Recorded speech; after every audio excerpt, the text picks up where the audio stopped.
All right, welcome back to the Breakdown, episode number 7. Brandon Warren here, taking you up to the Labor Day weekend. Is it Labor Day? It's Labor Day, right? I'm not mixing up my holidays here. Oh, I always get them mixed up, so do not even ask me. The unofficial end of summer, bringing in one of the boys of summer, former Twins right-hander Cole DeVries, in the house. Literally, again, in the house. We're back at the Southside Studios, hanging out in South Minneapolis. Cole, how are we doing?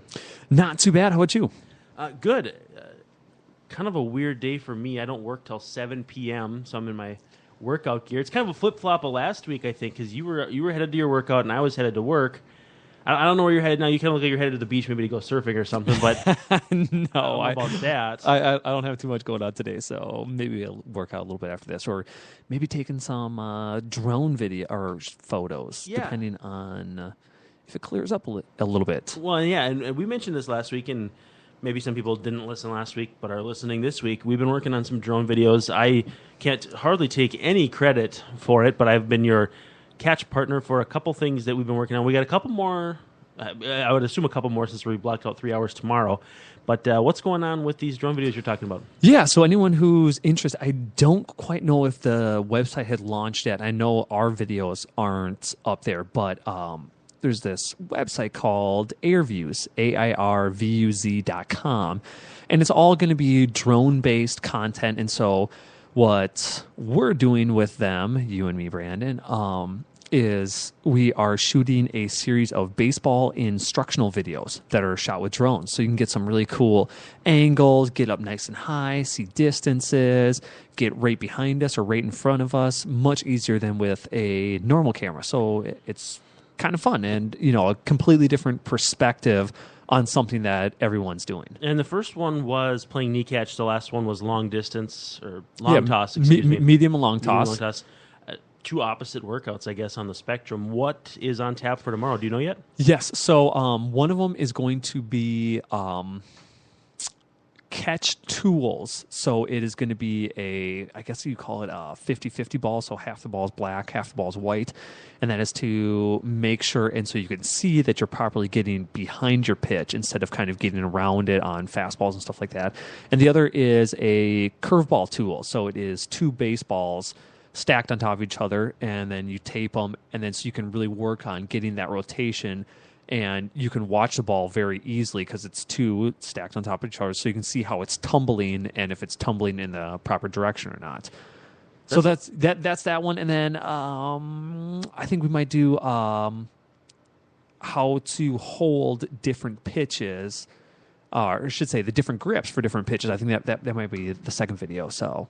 That sounds cool. Unique perspective, not the kind of thing that I could just film in my backyard with my very own drone. I don't have one, but that's kind of cool technology. And again, I don't think it's anything anybody else is doing anywhere. So kind of groundbreaking. Yes. So it's fun because I have been told by the people running the site that I am the world's first drone baseball vlogger. So.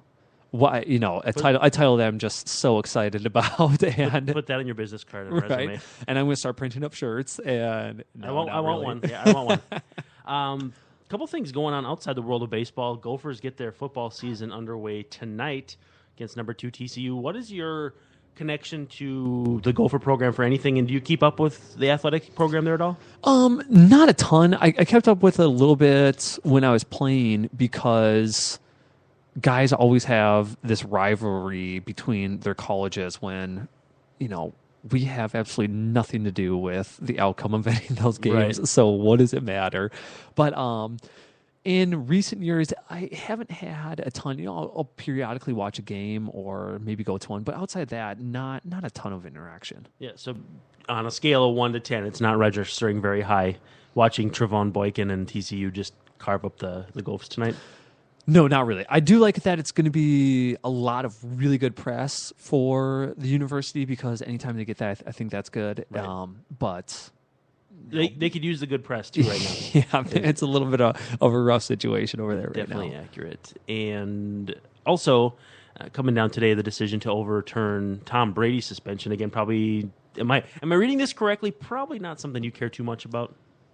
No, because it's one of those things that if you look at the situation, did he cheat and have them deflate the balls a little bit? Yeah, kind of sounds like he maybe did, but they can't 100% prove it. And the fact of it is, too, is that the game was just a blowout. So it's not like it was a 3-point game in the Super Bowl or anything where this could have been a major deciding factor. The game was a complete blowout. So I just don't really see how it had a ton of bearing on the game. Do you get any sense it could have been a thing like, we've talked off the air with things pitchers do, not competitive advantage necessarily, but small things, the tack on your arm or anything. Could it be something like that, or do you think it was more of an angle to cheat than it was something to just get a better feel on the football? I think it was probably just something to get a better feel on the ball, because in that situation, it's a Super Bowl, it's cold outside, and you're trying to get every advantage that you can to allow your team to win. And so that's why I think he did. That's why, certain times I would hide some stuff somewhere on myself to give myself a little bit of advantage, because those big league balls, depending on who rubbed them up, they're not the easiest to hold on to. So yeah, I've heard they can be kind of slick. Speaking of competitive advantages that teams are trying to get, there's a very big competitive advantage batting in cleanup spot in the Twins lineup, and that's Miguel Sano. I'd like to talk about him a little bit. He's been an absolute monster for this team. 15 home runs in his first 51 games. Puts him on pace for just under 50 in 162 games. What are you seeing when you watch Miguel Sano, not only as a fan, but do you sit and watch guys and think, man, what would I do if I had to face this guy? I haven't really thought about that with him, but the thing that I think impresses me the most with him is how he has been up there for half a season or right around there. Right. And he's getting pitched at as if he has been in the league for 5 or 7 years and put up substantial numbers every single year. So I think that is a major kudos to him, that he has been such an impact player so quickly in his career. And he's starting to get to the point right now, and maybe even a little bit before this, where teams start getting pretty good scouting reports on guys. And you usually see possibly a little bit of a lull in their batting average, or they start getting out a little bit more until they make that adjustment. But that hasn't happened with him. Trevor May called him a shot in the arm when the team desperately needed it. I don't know. I haven't gone back and looked yet. I haven't had time to break down. Get it. There you go. I haven't had time to break down exactly how his arrival coincides with the way the Twins play. 'Cause I kind of think they struggled a little bit at first. But Trevor May called him a shot in the arm that the team needed right when they needed it. And I do remember the team floundering and thinking, man, I wonder if Miguel could be what they need, what they're missing. Is he the quote-unquote trade deadline acquisition that they needed? They didn't go out and get anybody really other than outside of Kevin Jepsen, who I might add has been just fine as Glenn Perkins fill-in closer. But do you get the sense that Sano has kind of propelled this team to where they're headed, even after they started off so well, and I guess against my better expectations? Do you think they needed Sano to kind of dovetail this back in that direction, because they were kind of experiencing the regression that was kind of evident as being possible in their numbers, or what do you think? I don't think you can say that he did not help the team out, because he has been so instrumental in hitting home runs at key times, driving in runs. They haven't really needed him out in the field, and I don't think that's really going to be a hallmark of his career, is his fielding ability. But he's done an unbelievable job of getting more run production when that at a time when run production was maybe lacking a little bit. And baseball is definitely a sport where situations are contagious, and when you get someone like him on there who is getting big hits, scoring runs, it really kind of helps that culminate with the rest of the guys on the team. So I think he was definitely a very solid call up, and I mean kind of a trade deadline acquisition, because they didn't go out and trade for him, but they brought him up. And so, and under the radar guy that has kind of propelled this team forward to at a position of need, quite frankly, has been Eduardo Escobar. First of all, what's your experience with Eduardo Escobar? I would imagine you guys were in the organization for a similar at the same time for a little while. He came over in the Liriano trade, I want to say, in 2012. Yeah, yep. And so you would have spent maybe a little bit of time with him as he kind of shuttled back and forth. Do you have any memories of what he was like as a guy or as a player? I always thought he was a great guy. I never had a single problem with him. He's been kind of a guy that I would say is similar to the progression that I've seen with Brian Dozier, where Dozier I always thought was going to be a good major league player, but has all of a sudden catapulted himself into almost superstardom. And Escobar, I kind of view him the same way, where I kind of saw him a little bit as a fringe guy from when we were playing together, and that's kind of what he was for a while. But now, when he came over in the trade, people viewed him as that. Yeah, and now all of a sudden he has propelled himself into maybe the Twins' everyday shortstop for the next couple of years, unless they get someone in there who is a superstar. And so he's done a great job of really accelerating his career. And so, yeah, he's a good guy, and it's kind of funny. I pitched against him a couple times when we were playing down in Venezuela, and so I actually struck him out in a key situation where he needed a strikeout. Nice. So I got that one on him. He's got one of the funnier personalities on the team, and yeah, he's played much better since they sent Danny Santana down that second time. I think he is like a strikeout for every walk, hitting the ball much harder than you would expect someone from his size. Oh, he's got some power for a little Crazy guy. how much power he's got. Yeah, he's a little stick of dynamite. He's got a super friend on the team. Do you have any idea who he's really close to? It'll probably surprise both of you guys. I bring in our producer Aaron too, if he's got any insider intel. Aaron, who do you think it is? I don't know. You don't have any guess? I don't even have a guess. No. Okay. It's probably going to blow your mind. Oh, is it a white guy, Latin guy, or a black guy? Oh, that's a really tough question. Well, if you know who it is, then you know what their nationality is. I'll call him white then, I guess. Well, that's like half the team, so now that made I know. I was hoping you could. I know. narrow it Yeah, down you were there. hoping. You were hoping I was good. No, I have no idea. Kurt Suzuki.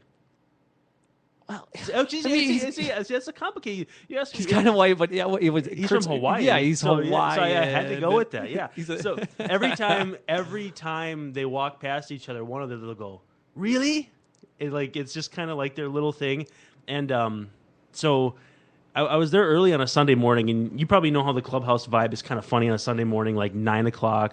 Guys are just coming in, kind of bleary-eyed, big cups of coffee or whatever, and those are the worst days. so Suzuki was just kind of smacking him around, and he goes, "It's too early. Have your coffee first." Escobar's just kind of chirping him, and then Eddie Guardado comes into the clubhouse, and Escobar starts chirping him, and Escobar is only in his underwear, and Eddie Guardado goes, "All right, Kurt, hold him down." And so Kurt holds him down. They just start pummeling him, and he acts like he's legitimately hurt. And there's people in the clubhouse watching this going on, like they're watching an assault. And it was like that was when I started kind of buying into this looser clubhouse vibe being kind of important, kind of like the clubhouse chemistry situation going on. And then as Escobar got up, Suzuki was, he was trying to tell somebody how he really understands Escobar, and Escobar goes, "Just because you're from Alaska doesn't mean you can understand Spanish." And it was funny because it was in pretty much perfect English, and Hawaii, not Alaska. He's just like, that's his kind of sense of humor. So it's kind of funny to see, he's kind of rounding himself into becoming one of those clubhouse guys, and it's fun to see how that clubhouse has evolved with those with Torrey Hunter. Brian Dozier's becoming a little bit more of a gregarious personality, and then Trevor May. Obviously, fantastic eighth inning guy, but has a really funny kind of unassuming personality where he's just like extremely hilarious, but doesn't need to tell you he's so funny. Yeah, he's real kind of dry sense of humor, and yeah, he is pretty funny. Yeah, he's pretty awesome. And couple other things here. We had talked about Glenn Perkins being hurt. Kevin Jepson's filled in for him and done a nice job. The big thing with Perkins being hurt, since it's September, don't have to put him on the disabled list, and that means that some of the September call-ups can play a little bit bigger roles too. And let's maybe go over the list of guys that were called up too. Kenny Vargas, Danny Santana, Eric Fryer, Michael Tonkin, and I believe the list that I'm looking at might be missing some. And then AJ Akhtar. Yep, Akhtar. I was going to say that. So, first of all, was there anybody you thought was slighted, or anybody that you were kind of expecting to come up that didn't? I know everyone who's going to listen to this, if I don't mention this name, is going to be like, oh, how could you not say this, Cole, is Barrios. And we talked about, Terry said last night, he put cold water and said, here's the deal. He's going home at the end of the AAA season. And he kind of left it in flux. And the reason it's in flux, AA's also got postseason play coming up. And so there will be some AA guys possibly making the trip to Minnesota, in addition to any AAA guys that come at the end of the season. So there was some kind of, it was just kind of whipping out in the wind, and Terry just said, look, it's not going to happen. So he kind of attacked that head on, but you're thinking he still probably deserved that chance? He had a good enough season, and I know that TR is always one of those guys that likes to reward players who have a good season, but they're kind of in a tough spot because he's not on the roster, so you got to make a move to get him called up. And so I can completely see why they didn't. Should be interested to see how that plays out next year for him. Another one that I was kind of a little surprised maybe to kind of give him a second chance is Alex Meyer. Mm-hmm. When he came up that first time, it just did not have any good outings, but he's a guy who has unbelievably electric stuff, and I think can be a really strong candidate for that bullpen on the backside of the bullpen in the years to come if he can just kind of lock in the control issues a little bit. Yeah, I think there's a good chance he could be on that next wave too after the AAA season ends on, I believe, Monday. So they might bring up another wave of AAA guys. Barrios definitely will not be part of that. I tend to agree with the idea that he should have. He probably deserved it. But if they're worried about innings, if they're worried about roster stuff, because there is a roster crunch this offseason, you have to add guys and subtract guys, stay under 40, add free agents and all that stuff too, and then protect guys from the Rule 5 draft. So there's a lot of complicating factors that the Twins have to account for before you consider also, do you want to waste service time for him working out of the bullpen? Do you want to run risk on a 21-year-old arm, 21, 22-year-old arm, throwing a career-high innings number and then possibly getting hurt and ruining his career before it even gets started? Just not worth it. Yeah. Another couple candidates, Jorge Polanco, shortstop. Again, they're not going to need a shortstop or a second baseman, so they might just send him home, not because he doesn't deserve it. And then Southern League MVP Max Kepler might be another chance for a call-up. He's already on the 40-man, so that's kind of working in his favor. They kind of want to see what they got in him. But it's one of those situations where I could see them not calling him up because they have enough outfielders right now. And he's not going to play first base either. No. And so it would be one of those where they're basically kind of calling him up to sit on the bench. And I don't think with the position that the Twins are in right now, fighting for that wild card spot, that they're going to be doing that with anyone. They want guys up there who are going to be able to help them if they need it. Yeah, so it'll be interesting to see what direction they take the rest of the way. I think we're coming up on a break here, so let's take a wrap here. We will come back and talk fantasy sports. Maybe not something Cole is ultra into, but we'll give it kind of a unique twist when we come back on The Breakdown. The term foodie can sometimes come across as a tickle pretentious. BT and Lydia are here to demystify the term and reclaim it for the sake of good food. Their weekly podcast brings in fellow foodies and culture creators from the Twin Cities to talk about all things food. Find this duo only on the Alive and Social Network. Welcome to the Cafe Carib. We got the something I know you need. Welcome to the Cafe Carib. Yeah. Meet your friends at Cafe Carib at the Minnesota State Fair for live music all day, every day. Enjoy delicious Caribbean fare, including the famous lobster roll, buffalo shrimp, and lots more. With a non-stop party atmosphere, Cafe Carib is the perfect place to let loose and relax with an ice-cold craft beer or a new hard root beer float mixed with not your father's hard root beer. Cafe Carib, just outside the Midway and across from the grandstand. Go to cafecaribmn.com for more info. Welcome to the Cafe Carib.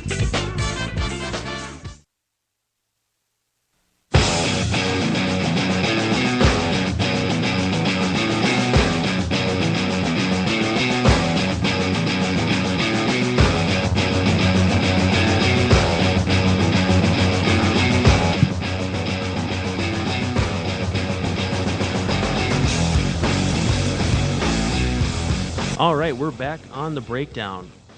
With just a few more preseason games to go before the regular season kicks off, you could start the season by winning $2 million in Week 1 at DraftKings.com, America's favorite one-week fantasy football site.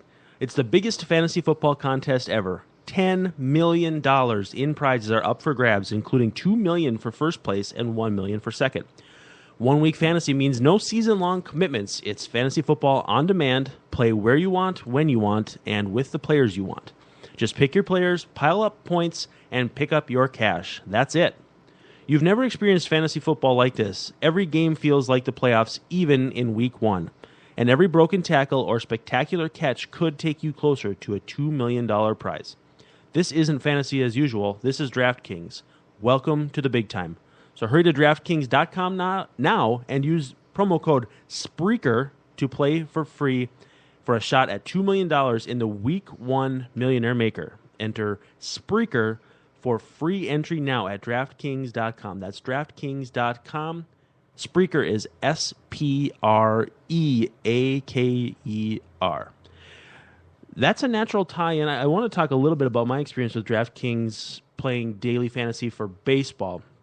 And you'd think baseball would be kind of a weird experience because a guy could have 4 hits in Monday and Tuesday, no hits for the rest of the week, but for the week he hits 400. Mm-hmm. And so how do you pick the right 2 days? So you kind of get focused on pitchers. There's a lot of luck involved too, so I like to play the smaller games. But I had some pretty good luck the first couple of go-rounds. Then I kind of lost all the money, and so now I'm pretty close to zero. But it's a whole lot of fun, and it's a really good way to, not have to sit down and draft for 4 hours this weekend. It's a big draft weekend for a lot of people, and the natural tie-in here for you, Cole, is it seems to me, especially fantasy football, is starting to get to the end of the baseball season. It seems to be kind of a big thing in the clubhouses. Was that ever something first that you indulged in, or at least you had kind of seen going on? I never played on one team where there wasn't a huge draft party for the guys on the team that set up their own little league together. I never partake in it because I don't watch a ton of football, so I had no idea outside of the marquee guys who to pick. And so that's why I never did. Some of them, depending on obviously what level you're at, the buy-ins can get to be pretty substantial. I don't remember what the big league one was, but are you taking something like $500 in the big leagues or $100 or? The biggest one that I was asked to be part of was with my agency, and so that was the Beverly Hills Sports Council, and they have got a ton of big name guys. But the guys in the office asked me if I wanted to be part of their league, and that was $1,000 buy-in. Wow. Winner got $20,000, I think it was. Crazy. So just that right there, I was thinking about it, even knowing nothing about or football. I was like, ooh, this is pretty good. Yeah, no kidding. Yeah, that would be kind of good. So, is it kind of a spirited thing, though? I mean, is it kind of a thing where guys get pretty competitive about it and they're kind of trash talking or maybe making trade offers back and forth? At times, guys are getting super heated about who selected who and this and that. So, yeah, guys really get into it at times. So, guys playing fantasy baseball, if they play actual baseball, do you feel like there's kind of an ethical dilemma there? We discussed this off the air a little bit, and I kind of breached the topic just so you kind of have an idea what angle I was coming from. But it's a kind of a thin line between sports betting and fantasy sports if money's on the line, especially if it's you own your teammates, and I hate that word own because it's such a weird stigma. But do you think it's a pretty fine line there?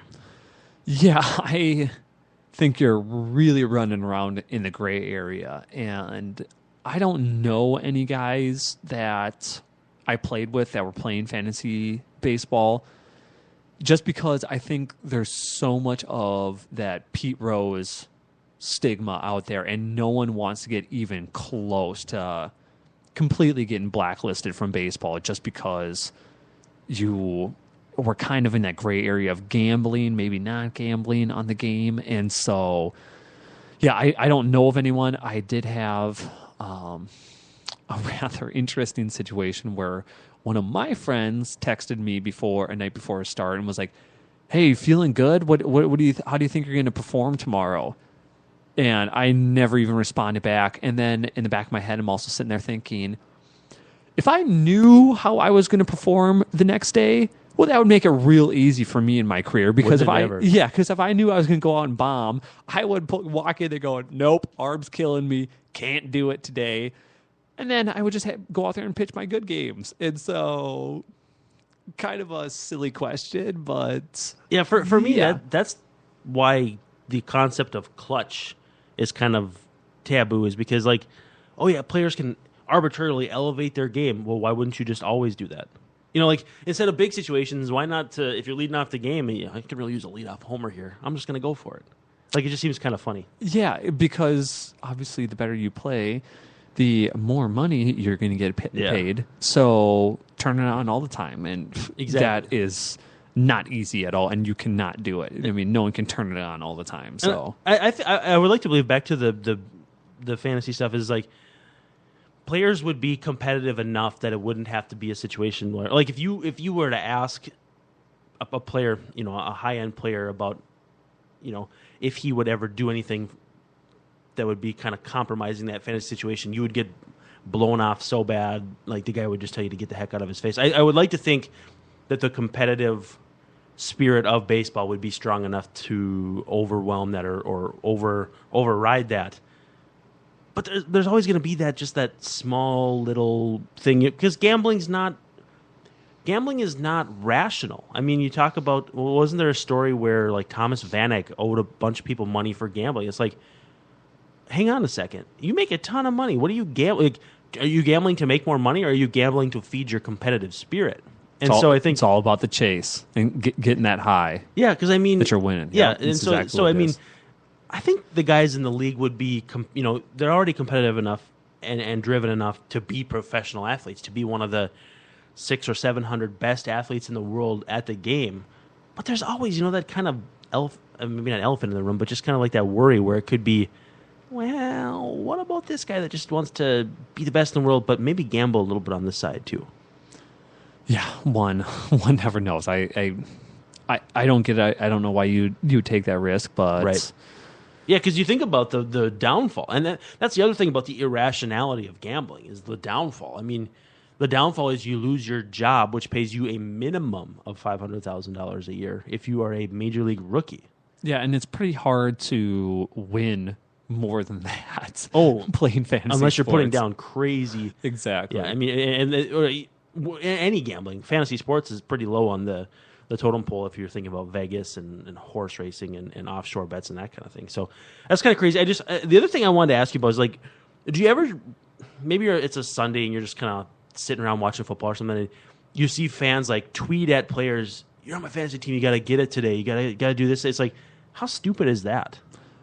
Really stupid, because that player doesn't care what that fan thinks. And I would say 99.9% of the time, they're going out there and trying as hard as they can for themselves. Especially football, where contracts are basically 1 + 1 + 1 + 1. You know, where you can just strip away the years. Like, you got a 7-year deal in the NFL. That's like, okay, no, that's a 1-year deal with another year, and all the way out to 7, and they can cut you with no repercussion. So it's not like football players need to be reminded, better earn that paycheck today. Yeah, and I have known a couple of football players that have worked out at the same facility that I work out at, that you would think that they knew that mentality, but I don't really think they do, because some of these guys cut their career short for just stupid reasons. Really? But you would think, and yeah, I mean, anyone who's playing the sport is usually a hyper-competitive person, so they're going out there trying to do the best for themselves and for their team, and not for fantasy stats or whatever else it may be. Yeah, I think the dumber one, too, is like the injuries, too. Like, a guy gets hurt, and you're like saying, hey, you got to hurry up and get back.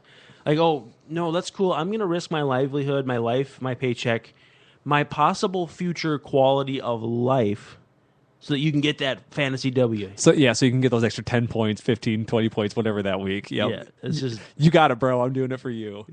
It would be kind of fun. It sounds like some Arian Foster would, like, tweet somebody, like, just putting him on because he's got that kind of funny persona or personality, and that'd be kind of funny. Did you ever sense like a weird stigma between players? Like fantasy owners say, "Oh, I own these players." Like, is there a weird stigma for players? Like, I don't know. I mean, I guess I don't really know how to put it because I've never been put in that situation. A couple of my buddies had me on their fantasy team when I was playing, and they never phrased it the thing like, "Yeah, I own you, man." So it's just weird. they're more like, "Hey, I got you on my fantasy team," kind of thing, and I was just like, all right, I mean, like, what? How else do you want me to respond to that? I hope I pitch well for you. So it's just kind of a point of disconnect for a lot of players. Would you say this?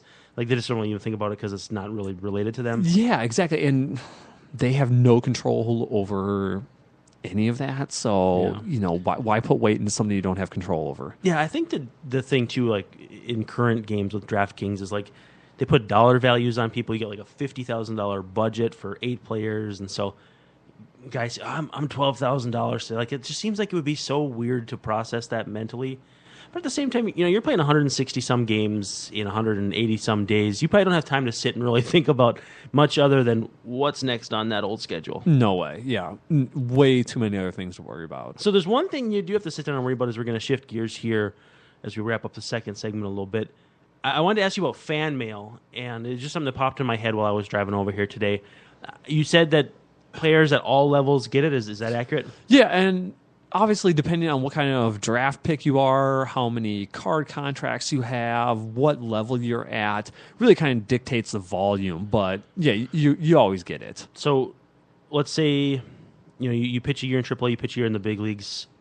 What % of mail do you get in AAA versus the big leagues?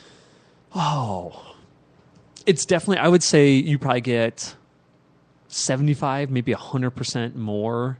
It's almost twice as much in the big leagues. Yeah, maybe even more. Wow. In the big leagues. And again, it really depends on how many cards you have coming out, that kind of stuff. That's more of what dictates it. But yeah, I mean, in AAA, I would get kind of periodical letters. And then in the big leagues, I would say every, I don't know how often they put it in there, but, I would be getting 5, 10 items a week at times, and so it really just kind of varies. Did it surprise you though that it would be as much of a thing as it was? I mean, maybe not even necessarily for you, but for other guys too. Because I'm sure you saw the stacks other guys had as well. Oh, I had a fraction compared to like Mauer and Morneau and those guys. Those guys almost had a bin of their stuff, and so. No, I guess it doesn't surprise me that much because I know how many avid baseball autograph collectors there are out there. And, it can be a really inexpensive way to get some guys' autograph. All you're paying for is, the postage to get it there and then the self-addressed stamped envelope so we can send it back to you. Mm-hmm. And, if you can do that and get a Joe Mauer autograph for what? $1.50, or I don't even know what stamps cost these days. I think but they're 50 some cents. Yeah, but okay, so for like $1, you could get a Joe Mauer autograph. I mean, why not send him 30 pieces of mail and see if you get one back? How do guys like that handle that? I mean, they can't open it all personally, I would imagine. Do clubbies come into the conversation, or is it just a fan club thing, or what? I have no idea what Joe would do because he would get so much. There are sometimes. Before a game, some guys would just sit at one of the tables in the clubhouse and just start going through it, and they might have one of the other guys would be bored and help him where he would just open it, hand him the cards and the envelope, and then the guy would sign up, put them back in, and then they put them in the pile to get sent out. And so you kind of get almost a little bit of a assembly line going. Man, that just sounds absolutely crazy. I had sent a couple things when I was a little bit younger. I won't say how old, but I got some 2 things. years ago was not a little bit younger. Yes, it is. It's a very little bit. I had sent some stuff to actually Kyle Waldrop. I don't know if would you ever play with him in the minors? Yeah, I like Kyle a lot. He's a really good guy. I was friends with him on MySpace. As weird as okay, so that lets us know exactly what this is really the time incriminating. frame. I'm being very vulnerable here, so just play along. And so I sent him some stuff. I'm like, hey, I just like to get an autographed baseball. I'm not trying to be anything. I think he was in Fort Myers at the time. Okay. And I said, hey, there's a couple other guys I'd like to get. Could you give me the lowdown on them if they'll sign or not? And it was Eduardo Moreland, and he's like, nah, don't send him one. He'll just steal it. And then Anthony Swarzak, and he said Anthony Swarzak was kind of a dick. Something like that. It was a really funny story. Like he's like, yeah, don't send those guys stuff. And that was when Swarzak and Moreland were kind of bigger prospects too. So it was just kind of funny. Like I was like, so I'm not going to send those guys stuff then. Yeah, old T. Sweezy, it kind of depending on what mood he was in for that day, how he would act and stuff like that. So that's kind of funny. That's funny. Just take your chances there. I think what we'll do is we'll wrap this segment up. We'll come back with an extended third segment of listener submitted questions. And if you're listening live, feel free to submit one. But anyway, that's it for the second segment on the breakdown. Catch us on the third one.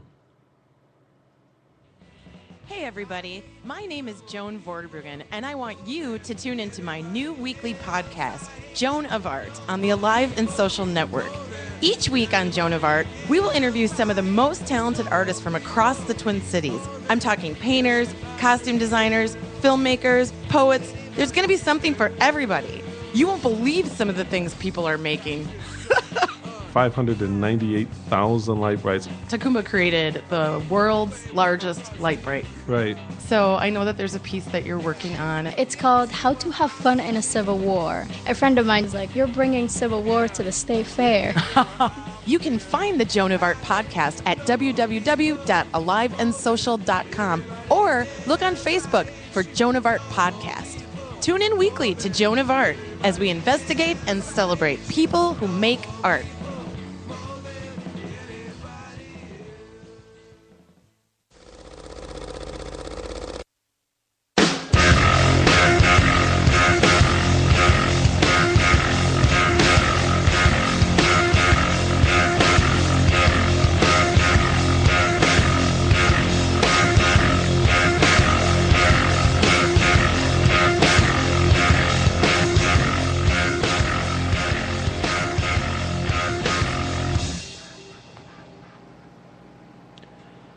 All right, welcome back to the breakdown, episode number 7. Third segment here, going for the listener submitted questions, the part for you and by you, the listener. We definitely do appreciate our listeners, and if you do have questions that you want to send while we're not on the air, which takes up about 147 hours every single week, feel free to send one to me at Brandon_Warren or to Cole at the Cole DeVries, both of us on Twitter there. You can find me on Facebook. You could send a carrier pigeon. However you want to get it to us is great. So I understand Aaron, our broadcaster, our producer, there we got it, has a question. So hit us with it. I got kind of a 3-part question for you guys. Oh, wow. Aaron Hicks should be coming back in the next few days. First of all, what will that mean for the everyday lineup, specifically Torrey Hunter? That's a good one.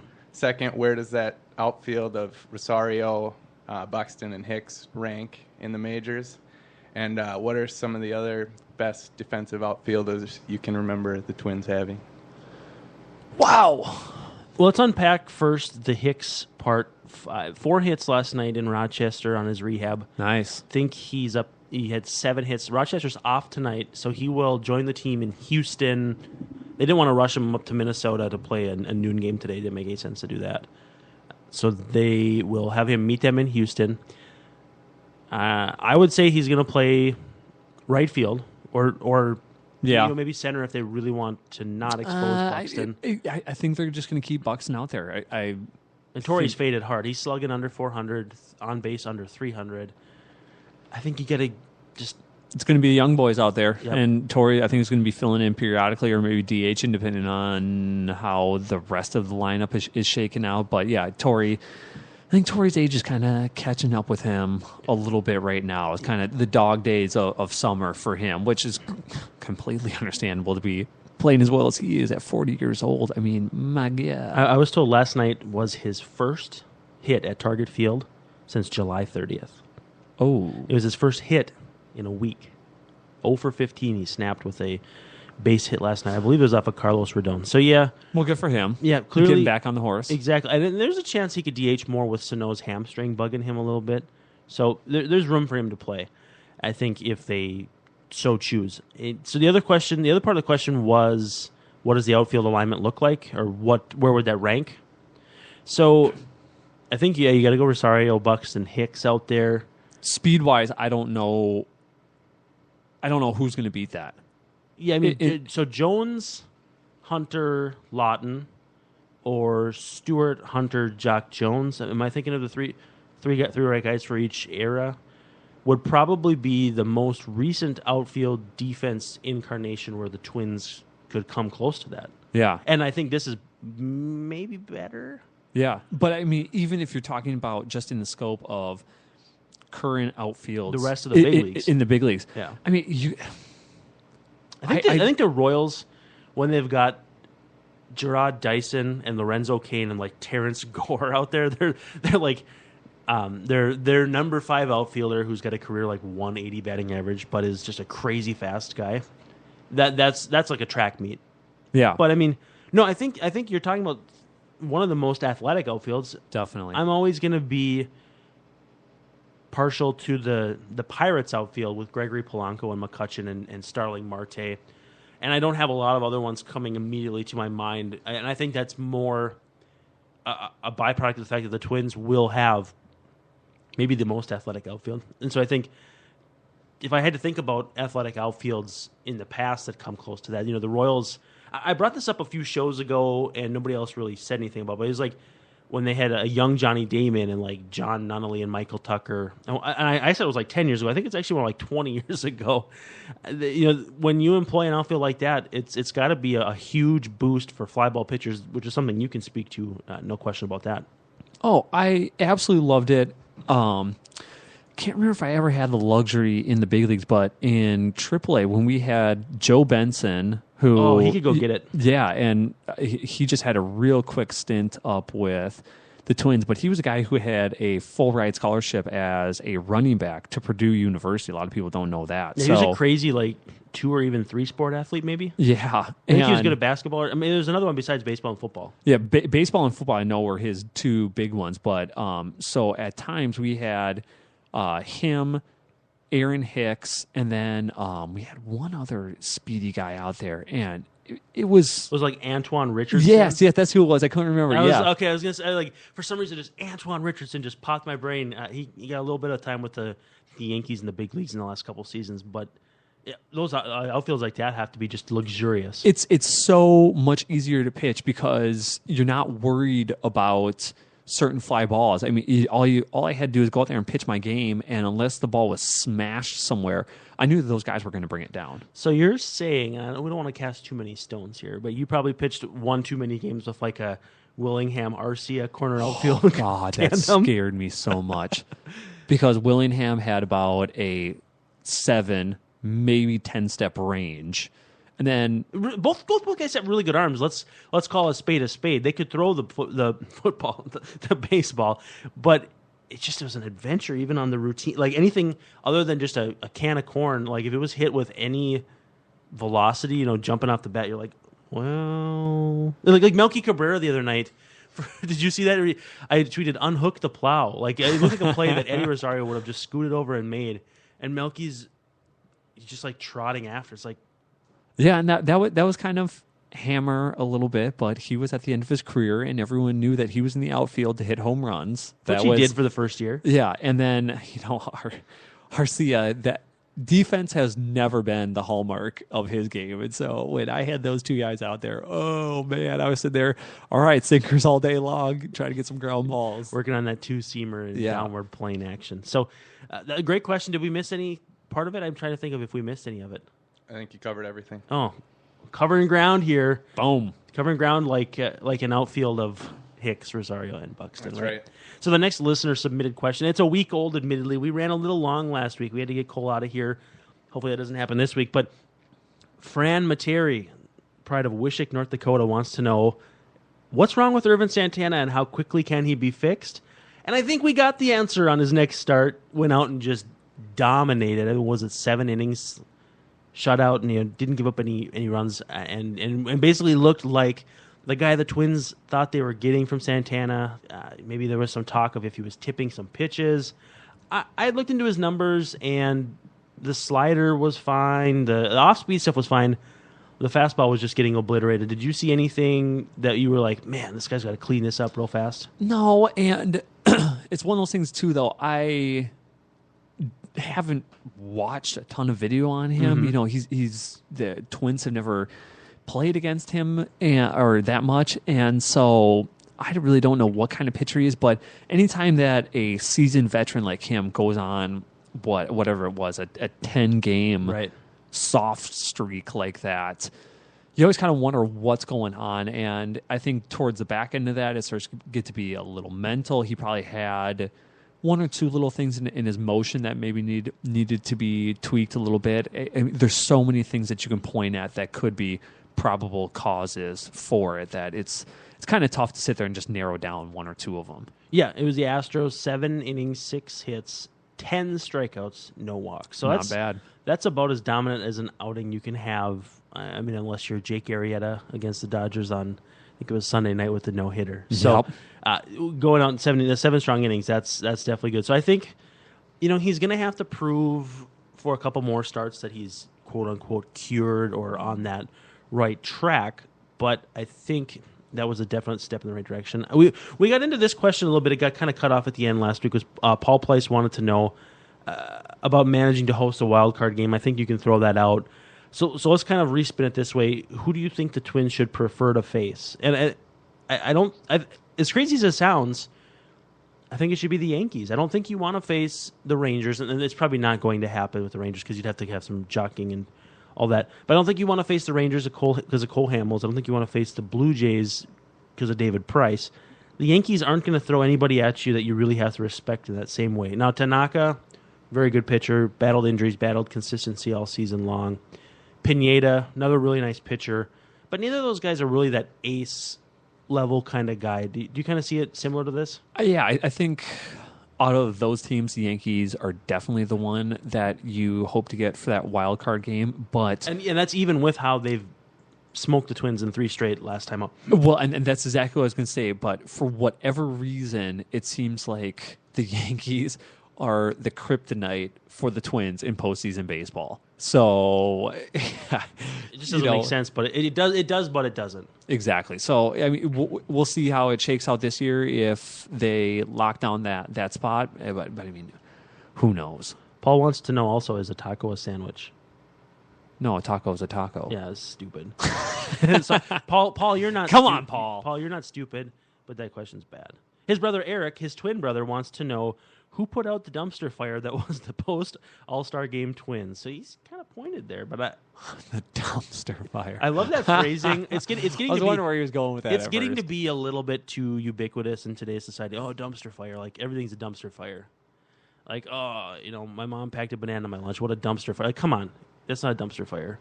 But they were kind of a dumpster fire for a minute there. They were under 500 for a while, and so who put that out? I don't know if you can point at one specific thing because it's such a team sport. It's not like you're playing tennis and you can say, well, clearly I did because no one else is playing with me. I just think it was everything kind of getting tightened up and locked in together. And that's what you have to go on those 6, 7, 8, 10-game win streaks like they put together just a week ago or whenever it was. And so I think that's what it was. It's just the team coming back together because they were so far apart before where if the pitching got blown out of the water, there was no run support.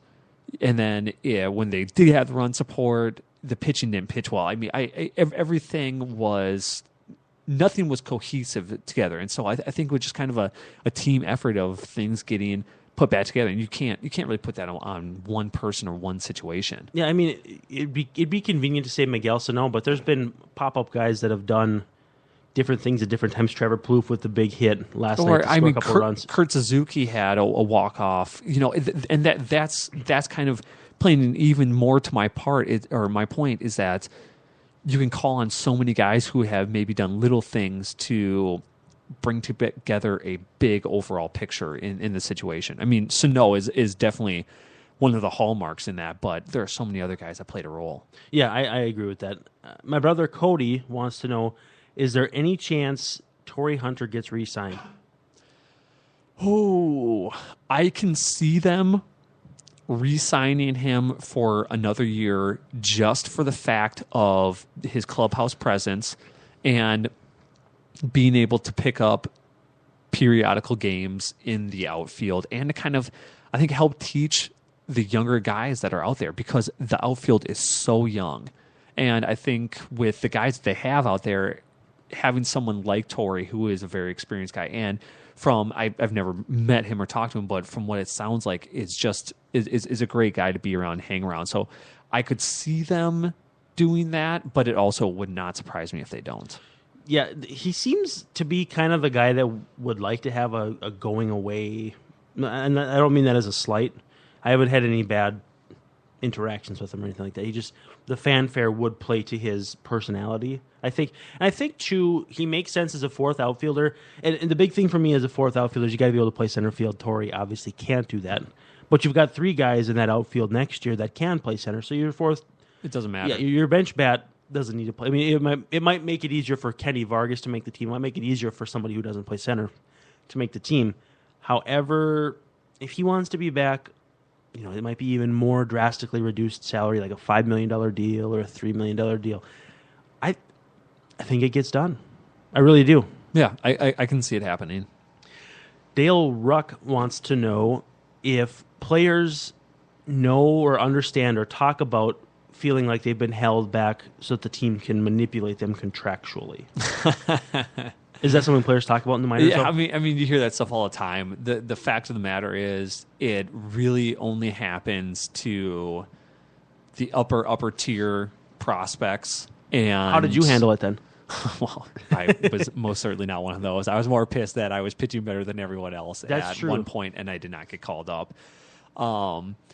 So you hear stuff like that all the time in AAA, just because you're one step away. And with a team like the Twins and even so many other teams, that though the guys from AAA are going to get called up. Well, and so, AAA too, it might be guys that have been up and go back and have gotten that money and then not gotten that money too. Exactly, and that is the majority of the AAA teams. I would say probably 30-40% of the guys on the team have some sort of big league time, whether it's a day or a year or 2 years.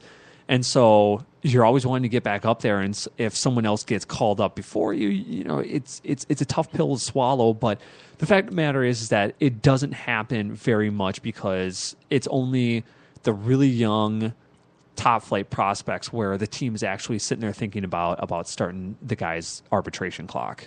Do you feel like that's become kind of a convenient excuse for fans, though? Like now fans, every single time a player isn't called up, the exact second that fan thinks they're ready, team's cheap. And especially with the Twins, who went through the entire Metrodome era and were, quite frankly, kind of cheap.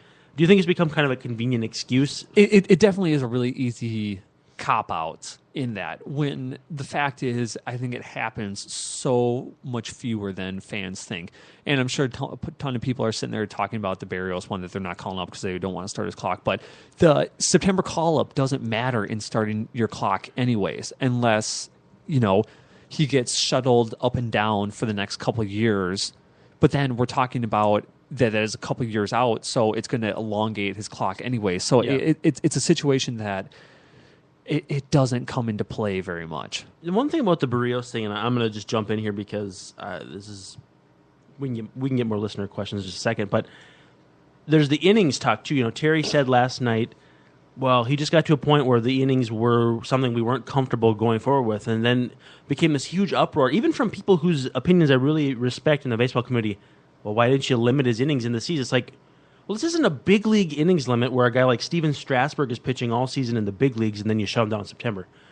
The guy's developing. You're not going to shut him down with the thought that, hey, he's going to develop exactly how I'm planning this so that we can have him just ready to go in September. Like, if you knew that was the plan, you would have just promoted him in August when he reached that innings total that you've already arbitrarily set with 20/20 hindsight.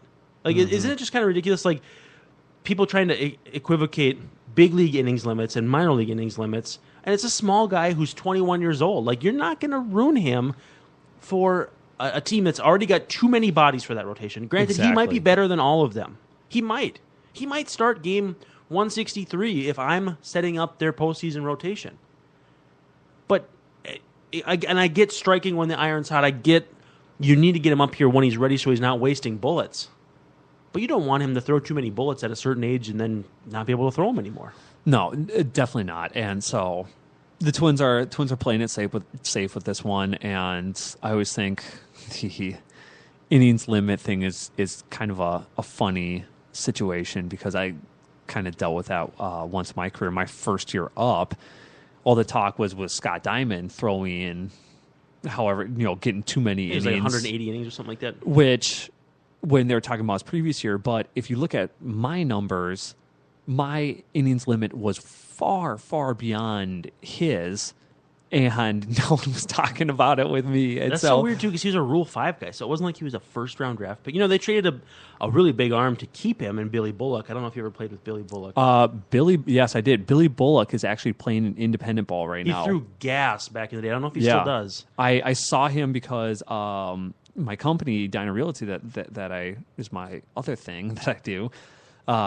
They rented out the Saints Stadium, and so I was there saying, play ball before the game. They had me on the field, and Billy actually walked out, and we were chit-chatting for a couple minutes, so I was shocked to see him there. And, yeah, Billy was, I think he might have been a second-round draft pick, or he was definitely top 5, and I love watching those indie leagues because that's when guys like Renee Tassoni come back to town. Or Pedro Hernandez. Pedro Hernandez is like the ace for the Saints, isn't he? Or one of the guys. I would imagine. I think he started opening day for the Saints. The Saints who have more wins than like every big league team, despite starting in mid-May, which is crazy. So it's been a crazy season. I love keeping up those indie ball guys just as kind of a baseball junkie. Now, Luke Widbin, a friend of mine that I went to college with, has a question, and I was kind of thinking about this when we were talking about fan mail. I wanted to ask, what is the weirdest thing you ever got in the mail? He wants to know, what is the weird thing anyone has ever asked you to autograph? And then he said that question's for both of us. So okay. I'll answer the weirdest thing I've ever autographed too after the fact. But first the weirdest piece of mail, and then the second weirdest thing you autographed. I haven't really gotten that many weird things in the mail. Some people just say some weird stuff in the letter that they write. Like this one guy, I remember this one specifically. Oh, probably one of the cooler ones. I got something from someone in Japan, and they had me sign some cards for them, and that was kind of cool. But the weirdest thing I got in the mail was this guy wrote this 2 or 3 page single-spaced letter basically outlining his plan and his full renovation process that he was going through in his basement to set it up to be his man cave, and where he was going to have his autographed cards displayed and all this kind of stuff. And I just sit there, like, on what planet do you think that I care about this? And like I said, 3 pages, single space typed. So this took this guy some time to write this out and whatnot. So that was probably one of the weirder things.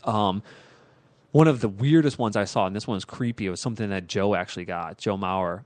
And it was this letter that was written that I couldn't even read it. It was so bad. And we had to pass around to like 4 or 5 people before someone could actually make some of it out. And there was like coupons and like stuff circled where this person had tried these and sent a coupon for Joe so he could go buy this item. And so it's one of those things where you sit there and look at it. Do you really think Joe needs a coupon to go buy an item at the grocery store? But Joe's really got to try almond milk. It can revitalize his career. Right. So that was probably one of the creepiest ones in mail. Things that I have personally signed that were rather interesting. Signed someone's boob. Done that. Wow. Yep, that was one of the highlights of my life. Minor leagues? Where was I at that time? It was at a bar. Wow, okay. Story's starting to come together here. Yeah, right. So there was that one. This one actually was in High A in Fort Myers. I signed the inside of some girl's leg. Then in the big leagues, I signed some kid's forehead with a Sharpie marker, so that didn't come off for a couple days. Wow. At Twins Fest one year, some kid came up to me with a piece of paper towel from the bathroom and asked me to sign that. Was it the last year at the Metrodome? I don't know. That one was at the Metrodome for that one. I signed someone's iPhone, or no, iPhone, something like that. Oh, I'm trying to think if I got any other weird ones. But that's pretty. Those are Those Well, are some of it. I've got a million hats with your autograph on them because I was a Twins Fest lifer for all those years, and I was huge on that down on the farm line. So we definitely met a number of times beforehand. But Awesome. One of the craziest things I had signed, I'm going to take this question and go rational with it because I've never signed anything. Nobody cares about me. I had Brian Dunsing sign a Brian Dunsing bobblehead.